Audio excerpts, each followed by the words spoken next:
My name is Enzo. That day I caught a whiff of something rotten on Mary, but I had no way to warn her. Sure enough, the next day Mary threw up. She rushed out with daughter in such a hurry that she forgot about me. The house was empty. When I got hungry, I ate kibble off the floor. When I got thirsty, I lapped water from the toilet. I just lay there waiting until my master Denny finally came home. The doctor said Mary just had a viral infection, so nobody took it seriously.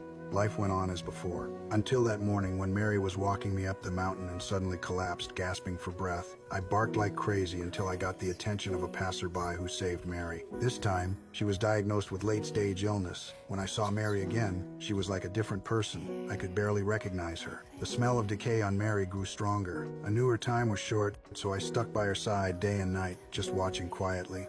The demon was coming for Mary, but he would have to get through me first. I'd only catch a quick nap during the day after the family got up. Lazy dog. I knew Denny often couldn't sleep at night either, but all I could do was feel sorry for him. I was powerless to help. In the middle of the night, Mary stroked my head and said, "I'm not afraid anymore. You have to take care of Zoe." Then she passed away peacefully in her dreams. The next day, I pressed against the window watching everyone leave, then looked around the empty room. I picked up Mary's favorite hat in my mouth and lay on the couch, breathing in that familiar scent.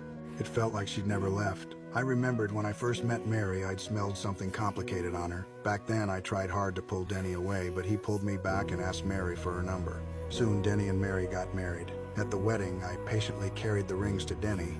Good boy.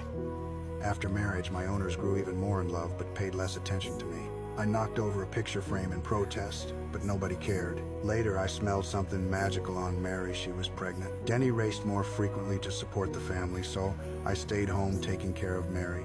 I loved lying on her belly, feeling the baby kick. I couldn't imagine what was going on inside Mary's magic sack where the baby was being assembled. I just hoped it would look like me. As the due date approached, Denny got called to an important race. He was torn between missing the birth and missing the race. Mary told him to go, saying she'd wait for him to return.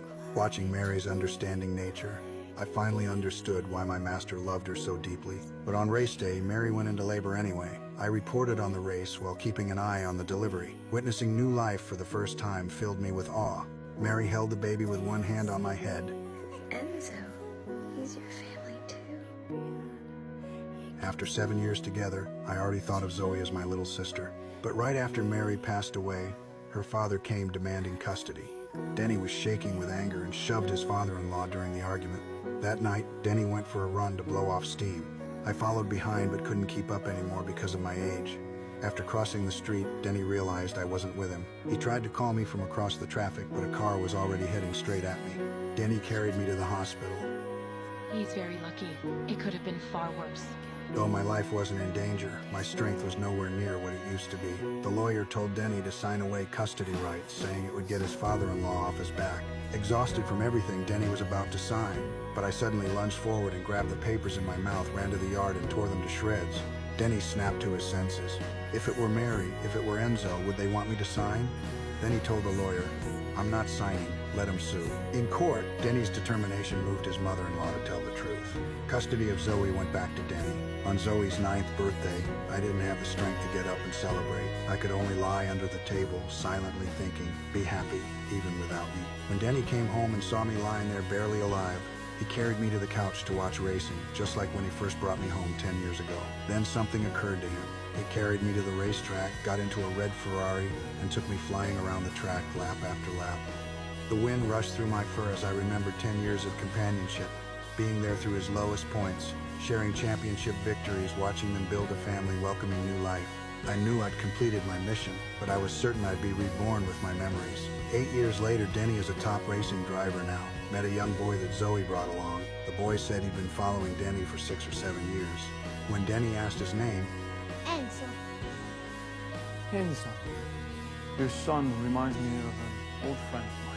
he left his phone number next to his autograph and told the boy's father, "If Enzo is ready to become a race car driver, I guarantee he'll get the best training possible." Danny and Zoe watched as little Enzo walked away, turning back every few steps. They believed they'd see each other again very soon.